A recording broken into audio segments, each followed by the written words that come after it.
Assalamualaikum warahmatullahi wabarakatuh. Perkenalkan, nama saya Nagita Safitri dengan NIM 10324018. Di sini saya akan menjelaskan hudud 1 dan hudud 2, kias dan diat dan reformasi. Baik, yang pertama ada hudud 1. Apa sih itu hudud 1? Hudud 1 adalah jenis hukuman dalam hukum Islam yang pelanggaran berat yang sudah ditentukan langsung oleh Allah dan Rasulnya. Kata hudud berasal dari bahasa Arab had, yang berarti batasan. Jadi hudud adalah hukuman tetap, yang artinya manusia tidak boleh mengubah atau mengurangi hukumannya karena Allah sendiri yang sudah menetapkannya. Nah, hudud ini bertujuan untuk menjaga 5 hal penting dalam hidup manusia. Yang pertama ada agama, nyawa, akal, harta, dan keturunan atau kehormatan. Nah, ada hudud 1. Hudud 1 itu jenis-jenis hudud 1 kejahatan yang masuk hudud. Hudud 1 mencakup beberapa kejahatan besar yang hukumannya sudah disebutkan secara langsung dalam Al-Quran dan hadis. Yuk kita bahas satu persatu. Yang pertama ada zina. Definisi zina, hubungan seksual antara laki-laki dan perempuan yang tidak sah, bukan suami istri yang sah. Nah, dalil itu ada di Quran surat An-Nur ayat 2. Perempuan berzina dan laki-laki yang berzina adalah masing-masing dari keduanya 100 kali. Hukumannya tuh jika belum menikah 10 kali cambuk plus pengasingan menurut sebagian ulama. Nah, jika sudah menikah, muhsan, rajam, dilempari batu sampai mati menurut hadis sahih. Nah, syarat untuk menjatuhkan hukuman zina sangat berat. Misalnya ada 4 saksi mata yang melihat langsung perbuatan tersebut atau pengakuan dari pelaku sebanyak 4 kali. Nah, yang kedua ada qadzaf, menuduh orang berzina. Definisinya menuduh seseorang melakukan zina tanpa membawa 4 orang saksi. Nah, dalilnya itu dari Quran An-Nur ayat 4. Dan orang-orang yang menuduh wanita baik berzina dan tidak membawa 4 saksi, maka deralah mereka 80 kali. Nah, hukumannya 80 kali cambuk. Kesaksian pelaku tidak akan diterima lagi, selamanya dianggap sebagai orang fasik, pelanggaran besar agama. Terus yang ketiga ada pencurian atau syarikoh. Definisinya mengambil harta memiliki orang lain secara diam-diam dan tanpa hak. Nah, ada di dalil Quran surah Al-Maidah ayat 38 yang tentang laki-laki yang mencuri dan perempuan yang mencuri, potonglah tangan keduanya. Nah, syarat hukum yang berlaku itu ada nilai barang curian mencapai nisab atau batas minimal. Nah, biasanya sekitar 1/4 dinar emas, kira-kira setara 1,06 gram emas. Nah, yang kedua ada barang tersebut diambil dari tempat yang aman. Yang ketiga ada bukti dan tidak ada unsur paksaan. Hukumannya itu potong tangan kanan dari pergelangan. Yang keempat ada perampokan atau begal atau hirobah. Definisinya merampas harta yang orang lain dengan kekerasan, ancaman, senjata dan menyebabkan ketakutan di jalan umum. Ada di dalil Quran surah Al-Maidah ayat 33 yang sesungguhnya membalas terhadap orang yang memerangi Allah dan Rasulnya serta membuat kerusakan di muka bumi adalah dibunuh, disalib, dipotong tangan dan kaki secara bersilang. Hukum bertingkah jika hanya membuat takut, pengasingan jika merampok, potong tangan dan kaki secara bersilang. Jika membunuh orang, hukuman mati. Jika merampok dan membunuh, disalib. seperti itu. Nah, yang kelima, minum minuman keras atau khamr. Definisinya, minum minuman yang memabukkan, khamr, apapun jenisnya. Nah, ada dalil hadis Nabi, setiap minum yang memabukkan itu khamr, dan setiap khamr itu haram. Hukumannya 40 sampai 80 kali cambuk tergantung ijtihad pemimpin atau pemerintah. Nah, yang keenam itu murtad, keluar dari Islam. Definisinya, orang muslim yang secara sadar keluar dari Islam baik dengan ucapan, perbuatan, atau keyakinan. Ada dari hadis Nabi, barang siapa yang mengganti agamanya Islam, maka bunuhlah dia. Gitu. Nah, hukuman itu hukuman mati setelah diberi kesempatan untuk tobat menurut sebagian ulama dan mazhab.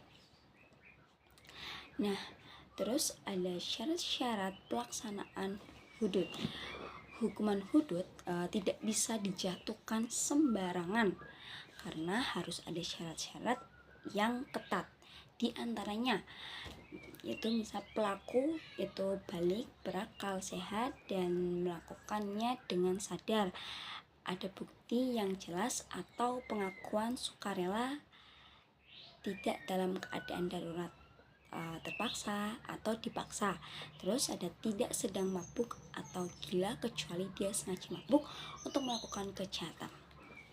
Nah, tujuan diterapkan hudud itu, hudud bukan semata-mata untuk menghukum, tapi melindungi. Yang pertama ada melindungi masyarakat, terus ada mencegah kejahatan, efek jerah. Yang ketiga ada mendidik moral masyarakat. Yang keempat ada menegakkan keadilan dan ketertiban. Terus hudud juga menunjukkan keadilan Allah karena hukumannya tegas tapi syaratnya sangat berat, jadi tidak asal dihukum. Nah, yang kedua ada apa sih itu hudud 2? Nah, berbeda dengan hudud 1 yang membahas jenis-jenis kejahatan hudud dan hukuman pokoknya. Istilah hudud 2 biasanya muncul dalam konteks undang-undang negara, khususnya di Malaysia. Nah, hudud 2 itu bukan berarti ada kejahatan baru, melainkan usaha untuk menerapkan hukum hudud secara formal dan dalam sistem perundungan negara modern melalui penambahan atau penyesuaian dari hudud 1. Dengan kata lain, hudud 1 jenis-jenis kejahatan dan hukumannya yang sudah ada dalam Quran dan Sunnah. Nah, hudud 2 upaya menerapkan hukum hudud itu dalam bentuk undang-undang yang lebih terperinci dan sistematis. Nah, istilah hudud 2 dikenal luas sejak adanya enakmen kanun jinayah syariah 2 Kelantan 1933 dan kemudian diperbarui menjadi hudud 2.0 atau pindah 2015 yang disebut sebagai Ranun Undang-Undang RUU Hudud 2. Tujuannya memberi kerangka legal dan prosedural supaya hukum hudud bisa dijalankan di tingkat negeri, khususnya di Kelantan. Sedangkan fokus utama hudud 2 itu ditetapkan merujuk kejahatan-kejahatan utama dalam hudud 1, zina, qadzaf, fitnah zina, minuman arak, mencuri, merampok, hirabah, murtad. Namun hudud 2 memberikan detail teknis tambahan seperti apa yang dimaksud dengan zina secara hukum, bukti seperti yang diterima, terus cara pengakuan dibuat, terus bagaimana proses persidangan dilakukan. Nah, tapi hudud 2 tidak hanya bicara tentang hudud. Di dalamnya juga dijelaskan takzir, hukuman yang tidak ditentukan secara spesifik dalam syariah tapi bisa dijatuhkan oleh hakim atau pemerintah, misalnya denda, penjara, qiyas, dan diat. Hukuman terkait pembunuhan dan penganiayaan balas sesuai pembuatan atau bayar ganti rugi. Nah, hudud 2 ini juga menjelaskan siapa yang boleh jadi saksi, apa yang dianggap bukti sah saksi, pengakuan, rekaman video dalam kas tertentu. Nah, peranan hakim, terus proses bandingan atau pengampunan. Nah, terus ada syarat pelaksanaan. Nah, hudud 2 sangat menekankan bahwa hukuman tidak boleh dilaksanakan sembarangan. Ada syarat-syaratnya. Nah, sangat ketat seperti sama kayak hudud 1 balik, berakal, sukarela, tidak dipaksa, terus tidak jahil hukum, dan bukti yang sangat kuat. Dan yang terakhir ada pengadilan syariah dan peran pemerintah, karena Malaysia memiliki sistem hukum dual silvi dan syariah. Maka hudud 2 juga membahas yang pertama ada kewenangan mahkamah syariah, yang kedua perlu atau tidak amandemen undang-undang persekutuan, yang ketiga batasan pelaksanaan hukum berdasarkan kasus negeri dan pusat. Nah, terus ada kias. Apa itu kias? Nah, kias adalah salah satu cara ulama dalam menetapkan hukum Islam untuk masalah baru yang belum dijelaskan secara langsung. Nah, dalam Al-Quran atau hadis, caranya dengan membandingkan masalah baru itu ke masalah lama yang sudah ada hukumannya, karena ada alasan yang sama di balik hukumannya. Nah, ibaratnya tuh kalau kamu tahu sesuatu itu panas karena disentuh, lalu ada benda lain yang mirip sifatnya, kamu bisa menyimpulkan pasti ini juga panas. Nah, dalam fikih itu disebut kias. Nah, menyamakan hukum karena ada persamaan sebabnya. Contoh kias itu kasus sama, itu sudah ada hukumnya minum khamr, arak atau haram. Sebabnya apa? Karena memabukkan dan bisa merusak akal. Nah, kasus yang baru itu ada narkoba jenis sabu-sabu. Apakah ini disebut di Al-Quran? Tidak, tapi sabu-sabu juga memabukkan dan merusak akal. Nah, unsur-unsur bagian-bagian kias itu, untuk kias bisa diterapkan dengan benar. Ada 4 unsur utama yang harus ada. Yang pertama ada asal. Al-asal, masalah yang sudah jelas hukumannya dari Al-Quran atau hadis. Contohnya itu minuman khamr dalam Al-Quran disebutkan haram. 2. Masalah baru, al-far, atau masalah yang belum disebutkan secara langsung dalam nas teks agama. Nah, contohnya itu narkoba. Yang ketiga ada hukum asal. Hukum asal yang sudah diketahui dari masalah lama. Contohnya haramnya khamr. Nah, yang keempat ada ilah, sebab hukum. Nah, alasan kenapa hukum itu ditetapkan. Nah, contohnya karena memabukkan dan merusak akal. Kalau keempat unsur ini lengkap dan cocok, maka kias bisa dilakukan. Nah, syarat kias yang benar agar kias tidak asal-asalan, ada beberapa syarat. Yang pertama ada masalah asalnya benar-benar punya dalil dari Al-Quran atau hadis. Yang kedua, sebab hukumnya ilah harus jelas dan bisa diterapkan ke kasus baru. Yang ketiga, ada hasil kias tidak boleh bertentangan dengan prinsip-prinsip utama Islam. Yang keempat, ada masalah barunya benar-benar belum ada hukumannya secara langsung. Nah, kenapa kias itu penting? Karena zaman terus berkembang. Dulu tidak ada mobil, narkoba, internet, dan lain-lain. Tapi hukum Islam tetap harus bisa menjawab masalah-masalah baru. Maka ulama memakai kias untuk memastikan bahwa semua hal bisa diatur oleh prinsip ulama Islam. Nah, walau tidak disebutkan secara eksplisit di kitab suci, apakah kias diterima semua ulama?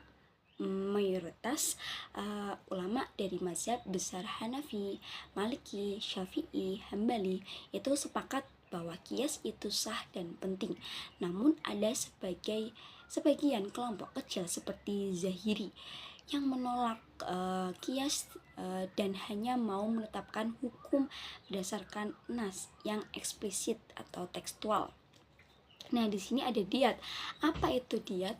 Diat adalah ganti rugi atau denda yang harus dibayar oleh seseorang jika ia menyebabkan kematian atau luka-luka pada orang lain. Nah, baik sengaja maupun tidak disengaja. Nah, jadi sederhananya itu kalau seorang menyebabkan orang lain mati atau terluka, dia harus bertanggung jawab. Salah satunya dengan membayar diat kepada korban atau keluarganya. Ini semacam kompensasi hukum di dalam sistem Islam. Nah, kapan sih dia diberlakukan? Dia diberlakukan dalam 3 jenis kasus. Yang pertama, pembunuhan sengaja. Contohnya, seorang membunuh orang lain dengan niat dan alat mematikan. Nah, hukumannya itu biasanya dikenakan qisas, balasan nyawa dibalas nyawa. Tapi kalau keluarga korban memaafkan, pelaku bisa bebas dari qisas dan wajib membayar diat sebagai ganti rugi. Terus yang kedua itu pembunuhan semi sengaja. Contohnya itu pelaku memukul korban dengan niat menyakiti tapi tanpa niat membunuh, namun korban akhirnya meninggal. Hukum tidak ada qisas, tapi pelaku tetap wajib membayar diat. Nah, yang ketiga ada pembunuhan tidak sengaja. Contohnya kecelakaan lalu lintas atau tanpa sengaja menjatuhkan sesuatu ke orang lain hingga meninggal. Nah, terus hukumannya itu tidak ada qisas, tapi tetap ada tanggung jawab, yaitu diat. Karena setelah menyebabkan kerugian besar, beberapa besarnya diat dalam hukum Islam klasik, diat ditentukan berdasarkan jenis kelamin dan agama korban.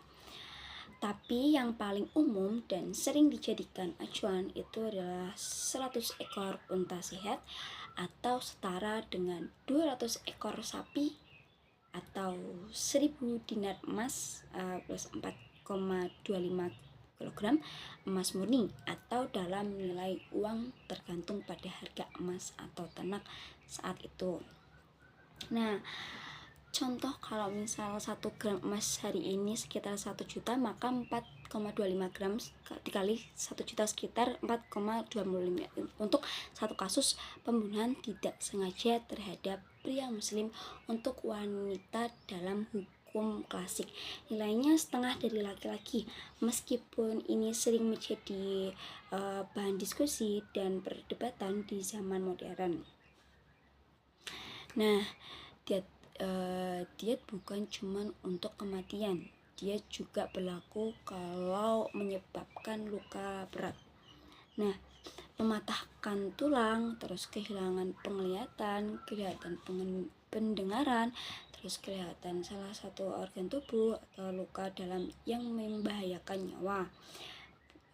Besar bervariasi tergantung jenis lukanya dan biasanya dihitung sebagai persentase dari diat penuh 100%.